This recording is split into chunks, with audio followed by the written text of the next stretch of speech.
Eurovision for real with Alesia Michelle. My goodness, here we are. So Basel, by now you've probably heard the news. Basel is going to be hosting Eurovision 2025. And so it says St. Jakobshalle, Basel. Okay. It's specific. Is that a suburb of Basel? Are we not going to be in Basel proper? I don't know how this works. Hey, it's Alesia Michelle. Welcome to the Eurovision for Real podcast. If you aren't already following the podcast, if you aren't already subscribed to me on YouTube, what are you waiting for? But I try to be as many places as I can be. I'm on TikTok. I'm on Threads. I'm on Instagram.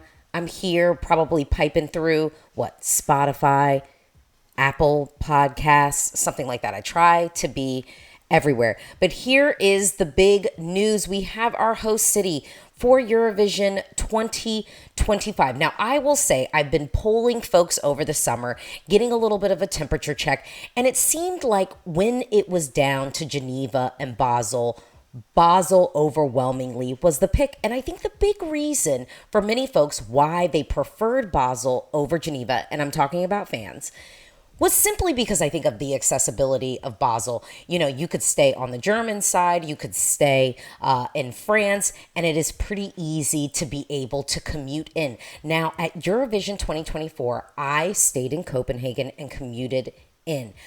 This was, I think, my first time where I really had to commute, and I wasn't necessarily staying in the Eurovision host city. And I will say, you know, maybe if you're just a fan and you're going to a couple of shows and that's your primary, reason why you are on the ground for Eurovision, as opposed to those of us who look at this and see this as working Eurovision to a certain degree, I think that commuting in makes a lot of sense. It gives you an opportunity to really make a vacation of it. And I don't think it's a bad idea at all. But for those who are working it, for those who sort of see themselves as working the event, that commute is a lot. Because who wants to commute on vacation? You know, when you work, you have to commute in. But I don't think a lot of people want to commute in, on their vacation for their hobby. But that's just me. So I will say, I do think for regular fans or even people who might be like, I want to give Eurovision a little bit of a taste tester. I know what it is. I've never seen it live. I don't follow it too deeply.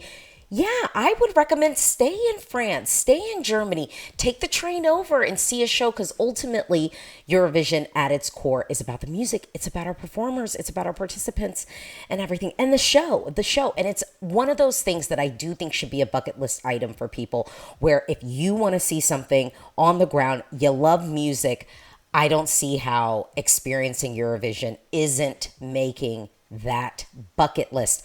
Okay, so I want to break this down. So it's after a competitive selection process, and this is from Eurovision.tv, shout out to the EBU and whatever comms team put together this this announcement.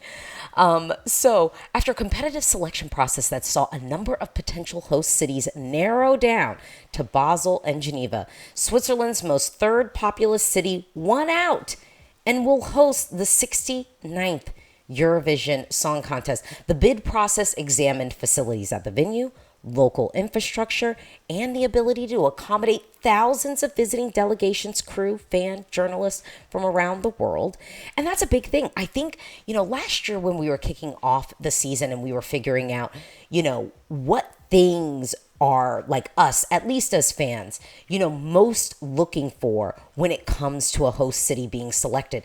And infrastructure was a big one. Accessibility, infrastructure, how people can get there. What are those flights like? What is that airport like? How many hotels will we have? And I think a mix of options: hotels, Airbnbs, VRBOs. That is kind of the things that go into this. I think that is the core. It has to be able to handle the volume of people. And like we saw, particularly with Liverpool, I mean, a lot of people, if they have the ability to go, they will go to Eurovision. Now, I'm going to get the elephant out of the room. Last year, very controversial Eurovision. A lot of drama, a lot of tension. The vibe was not peace, love, love. It was not, okay? It was not. And perhaps it shouldn't have been, because sometimes, Eurovision can be a little bit of a bubble and maybe not in tune with what is happening in the world, even though I think it always reflects what is happening in the world to a certain degree. The vibe was definitely not giving peace, love, love. The vibe was not giving all of that. Now, I will say, I had fun. I did have fun. It seems like a crime sometimes to say, like, I was there and I had fun. I had fun. But was it a seamless experience for our participants? Some would say yes. Some would say no. Here's the thing. We've got a blank slate. We've got a reset year happening. We're going to Switzerland. We're going to the headquarters, essentially, not Geneva, but we are going to home base of the EBU. We're going back to where it all was birthed. And I do think there's something to be said for being optimistic, for being hopeful. So for those of you who are having a hard time shaking that pessimism, it's okay. Breathe in, breathe out. We've got to wipe the slate clean, because honestly, every year at Eurovision, that's what it is. Every time we have a new host city kind of take over, there is going to be a shift. There's going to be different people at the helm. There's going to be a different vibe put in place. There's going to be a different theme sort of put in place, even though I guess we will remain to be united by music. Yeah, see what I did there? But yeah, I think, though, that for fans, Basel was clearly edging folks out. Every time I ran a poll, Basel had a little bit of the edge. But I will say, I think that Basel's going to be really nice. Let's hear it from our executive supervisor of the Eurovision Song Contest, Martin Osterdahl. The EBU is thrilled that Basel has been selected as the host city for Eurovision. Blah, blah, blah. The contest was born in Switzerland. ... And it's great to be bringing it back to its birthplace almost 70 years later. And one of the things in Martin's statement does speak to that locational, sort of advantage that Basel has. So Martin says, and I quote, Basel's strategic location at the crossroads of Europe makes it the ideal setting for an event that celebrates the power of music to connect people across borders. With its unique blend of tradition and innovation, Basel reflects the spirit of the Eurovision Song Contest. The city's exceptional Jakobshalle? Maybe it's just St. Jakobshalle venue and outstanding hospitality will ensure a memorable experience for delegations, artists, and fans alike. Let me cut to the chase, because I know everyone's going to be asking me, and even after I say it in this, season, this is technically my season 3 of the podcast, I think. I think this is season 3 officially. Maybe it's season 4. I will have to check this stuff. I feel like I've been doing this stuff for so long. It feels crazy. But almost 10 years of me having my YouTube channel, I will get asked this all along the way. Look, y'all, I ain't going. I won't be there. And I'm not that mad at it. But I will hopefully be back for the 70th.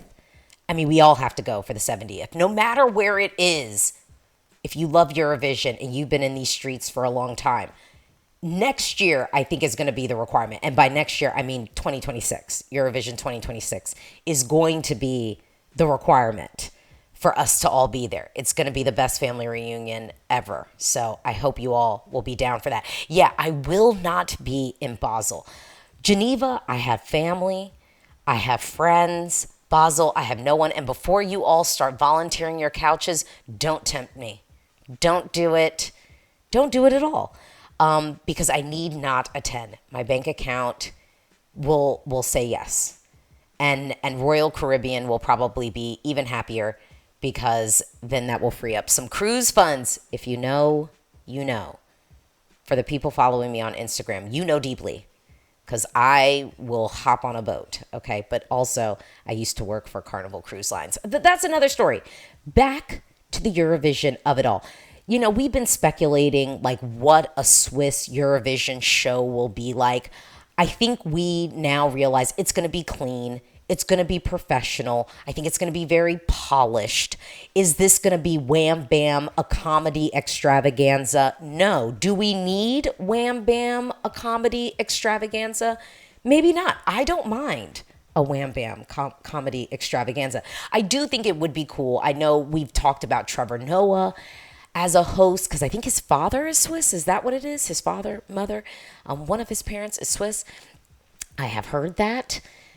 But here's the thing. Trevor Noah is high in demand. If Switzerland is able to secure Trevor Noah, I'm like, okay, y'all got the money and y'all are in. But to be honest, we know Switzerland has the money. Okay, they have the funds. They have the funds. So maybe Trevor is not a crazy pipe dream of a like potential host.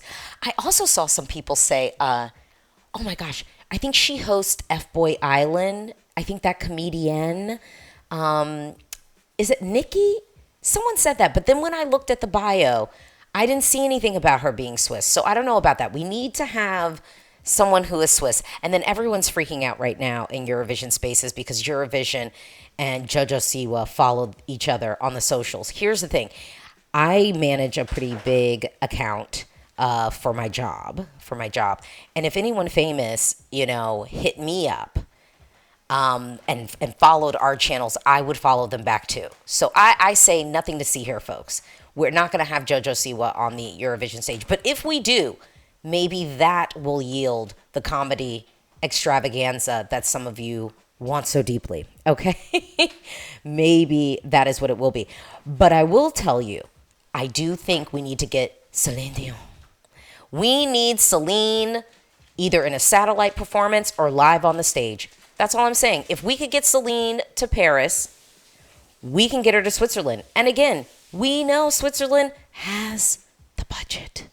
Okay? They got the money. We're definitely going to need Celine on the stage. Period. I don't care what anyone says. Oh, Alesia, her health. We got her in Paris. Okay? She wants to be on the stage. I'm not trying to have this woman out here, jeopardizing her health. I'm saying singing gives her life. It's what she does. Y'all didn't watch the documentary if you're coming at me for wanting Celine on the stage, okay? You need to watch the documentary. It's available on Amazon, okay? It's available on Amazon, and you could probably pay for it. It's worth it. It's worth it. You should watch it. Okay, here's the thing. I'm excited about the idea of Basel. Again, a clean, beautiful show. I'm going to have to figure out if the embassy here in the States in Washington, D.C. is going to be throwing down. If you are, holla at your girl. Live broadcast, free promo. Or is the House of Sweden going to host again? Because look, the House of Sweden here in Washington, D.C., in Georgetown, they put on a great show. They put on a great event. I'm just saying. They do. So maybe Sweden is just like, come on. Swiss Embassy, y'all don't be having people over like we do. Come on, hit us up. We want to have it. No, but I do think we will be doing a watch party again, DC based, unless Royal is talking about something. I don't know if I could do a cruise that close in succession. For Eurovision, I could make that sacrifice. I think I can make that sacrifice. But I think that they did most of their Eurovision cruises out of Europe, which that was a bummer. Royal Caribbean, can you give us the Eurovision cruise out of Miami? Because this is the thing. I'm going to be on the Icon in January. Then I'm going to be on, I forgot the other boat. I'm going to be leaving from Baltimore in June. Could I go to Miami in May and get on a Eurovision cruise out of Miami or Orlando? Orlando has a great port. I would go back to Orlando. It's a long drive. You get into the airport, then you have to get on a really, really long transfer shuttle, kind of ride to take you down to Port Canaveral. But honestly, my hotel stay was nice. Getting on and off the boat was a breeze. So, I'm just saying, Royal Caribbean people, executives and marketers, give us a U.S.-based, Eurovision cruise. I think we can make it happen. American Eurovision fans, stand up. Y'all down to maybe hop on a boat? I'd be down. It doesn't even have to be, a week-long one would be great. That would be ideal. A Sunday to Sunday? Ooh, royal. Make it happen for us. Okay, but back to the Basel of it all. I want to break it down. Here's the thing about Basel, and I always do this every time that we get our host city, announcement. I break down some of the demographics of the city because it starts to color what experience we could possibly have on the ground. So the population of Basel, okay, they say they've got basically 200K folks, and 36%, 37 if we're rounding out, are like expats. That's good. That's interesting. We'll be walking around the city. We'll be hearing lots of different languages. It won't just be like, we won't just be hearing French and whatnot. I think that that's really interesting. So, okay, in 2000, most of the population spoke German, and we know Eurovision. It's kind of a big deal in Germany. Like, I think there's a big tradition and like fan base of like, German Eurovision kind of fans and people who are interested. But somehow, at the German broadcaster, I think the investment in Eurovision, the pre-show and stuff has gone down. That's what word on the street. But back to the language of Basel, Italian is the second most common language being spoken in Basel, and French is third. And then this is an interesting stat so Romanish, there are 202 people. How specific? Come on with the accurate stats. But this is also, the language stat is pulled from 2000. We're talking 2025. I really wonder where we're at now with that language. Is it still German being dominant, Italian in second? When I was in Geneva, most folks were speaking French, which was both a challenge, inspiring, but then also I was tickled because I was surprised how much I understood, but I was also looking at myself like, girl, why won't you open your mouth and speak that language? Speak that language that you so understand. And then I got back on my Duolingo. Got back on it. Okay, let's also break down, because I like breaking down really the age demographics too. I really do think that fact that so many folks are expats now, again, this was done in 2000, so that number could have increased, could have decreased a little bit. But I think even more than 25% of your population being expats, in a city, that's gonna reflect. And I feel like Eurovision folks who are coming down, that's gonna offer a really nice experience for folks, because you're gonna be walking around speaking different languages and you won't really feel that out of place. I've been at places where, they look at you kind of like, what are you doing? Why are you not even attempting to speak our language? I've been places there. I think Basel, and I think Switzerland sort of has this energy. It's something about it being very international, and I think it's really interesting. Okay, so moving. Okay, so let's look at this, because I don't care about this, because I want to get to the age demographics. That's my big that's my big thing, and I need to see the age demographics. Okay, are we gonna get that? Do they even have that up here? Because that's really what I want to know. Well, so here they do say, I'm like, so as of 2000, there were 70K people, so 70,000. So of the 200K people from the population that was polled, 70,000 were single and never married. Okay, shout out to the single people. Maybe somebody could find their husband. So then there was 70,000 that were married. Okay, and then, but it's looking like mostly single folks. We've got 12,000 folks who, widows, widowers, and then 13K folks who are divorced. So shout out to all the single people. You might be able to find the love of your life, your future, person that you're going to marry. Love connections could be made in Switzerland. I think that's a selling point. That's a selling point. Are y'all, I don't know if I know any people that have like a Eurovision love story. Like I know for people who, like people who are dating who met each other through Eurovision, but I don't know any marriages. We need to know that. We need to know that. Okay, the city of Basel is one of the most dynamic economic regions of Switzerland. In 2016, they only had an unemployment rate of 3%. Come on, working people.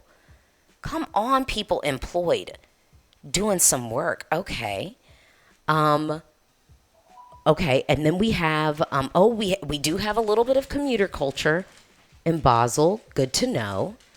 Obviously, okay, banking is a big deal. There's a chemical industry, so the Swiss chemical industry operates largely from Basel. Okay, pharmaceutical industry. Oh, Novartis, I actually know what that is. Okay, that's interesting.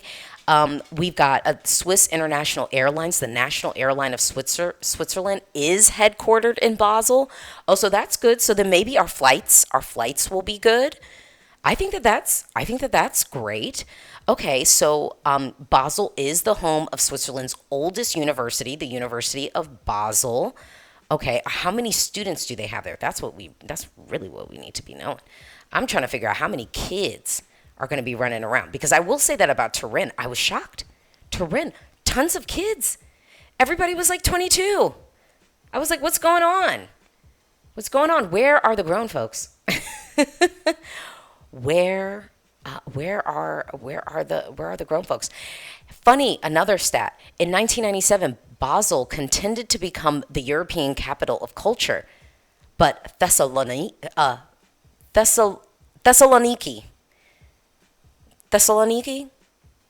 yeah, I think I'm doing it kind of right.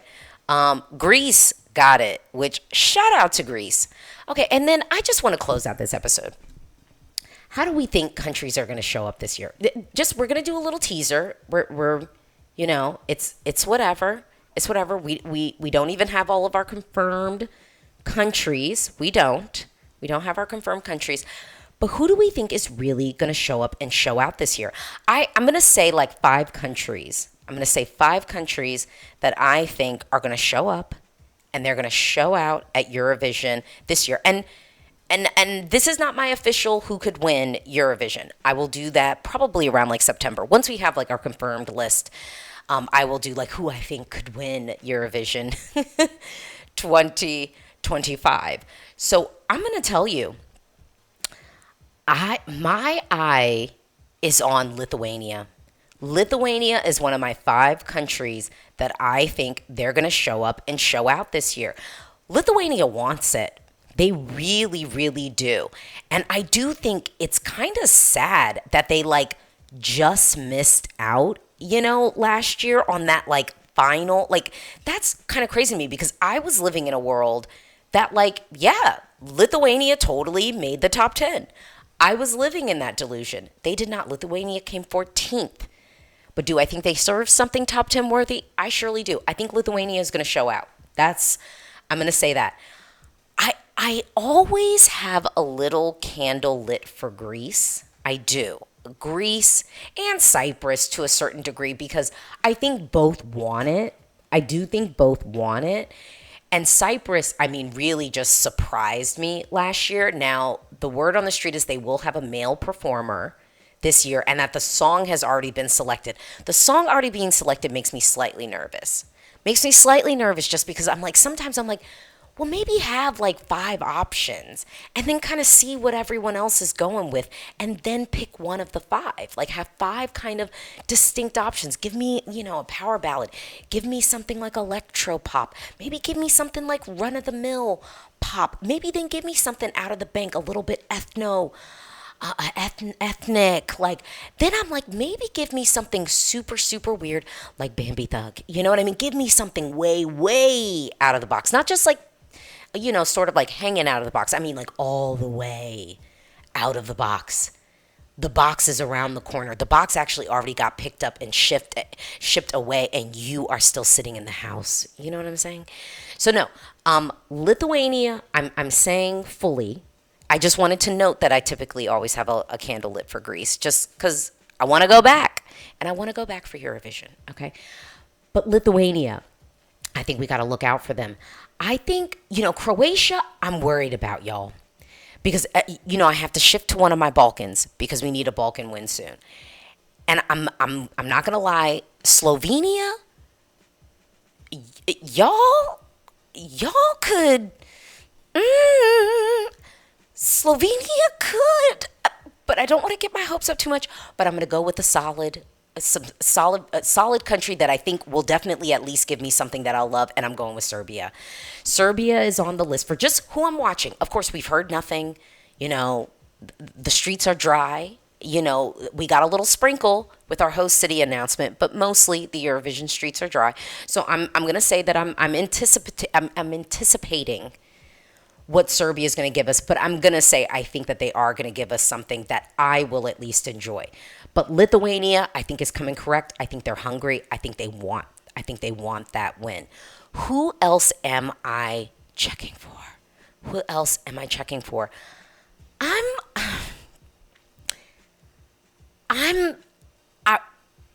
I'm going to put Spain on the list. Of my big fives, I'm going to put Spain on the list. Last year, I felt like was a little bit, look, we just want to have fun. We're going to do it. It'll be well executed. You'll love it. It'll be a great time. And it was. Okay? It was. But I do think Spain, come on. Bring us to Benidorm.